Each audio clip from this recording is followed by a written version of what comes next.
পল্লীকবি জসীমউদ্দীনের নকশি কাঁথার মাঠ।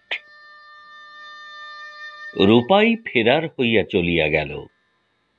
বউ দিনে দিনে তার অপেক্ষা করিয়া একটি কাঁথায় তার বিগত জীবনের সকল কাহিনী আঁকিতে থাকে, কিন্তু রূপাই আর ফিরিয়া আসে না।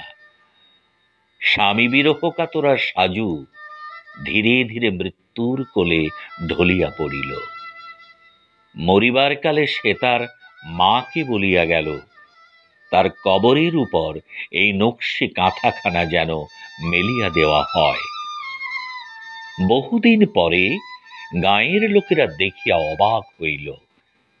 একটি বিদেশি লোক সাজুর কবরের পাশে সেই নকশি কাঁথাখানা গায়ে মেলিয়া মৃত অবস্থায় পড়িয়া আছে।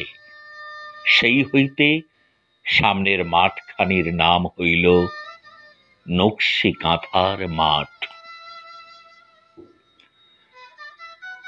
আজও এই গাঁও অঝরে চাহিয়া ওই গাঁওটির পানে নীরবে বসিয়া কোন কথা যেন কহিতেছি কানে কানে।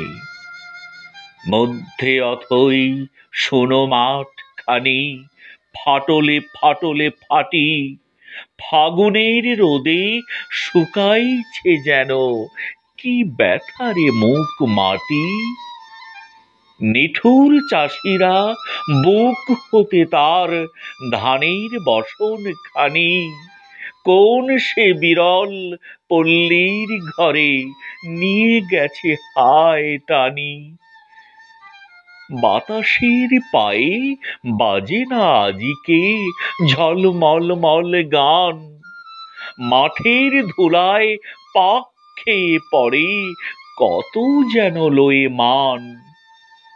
সোনার সিতারে হরেছে রাবণ পল্লীর পথ পরে, মুঠি মুঠি ধানে গহনা তাহার পড়িয়াছে বুঝি ঝরে।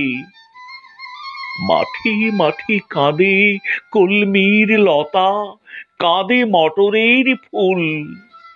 এই একা মাঠে কি করিয়া তারা রাখিবে গো জাতি কুল। লাঙল আজিকে হয়েছে পাগল কঠিন মাটিরে চিরে, বুকখানি তার নাড়িয়া নাড়িয়া ঢেলারে ভাঙিবে শিরে। তবু এই গাঁও রহিয়াছে চেয়ে ওই গাঁওটির পানে, কতদিন তারা এমনি কাটাবে কে বা তাহা আজ জানে। মধ্যে লোটায় দিগন্ত জোড়া নকশি কাঁথার মাঠ, সারা বুক ভরি কি ব্যথা সে লিখি নীরবে করিছে পাঠ।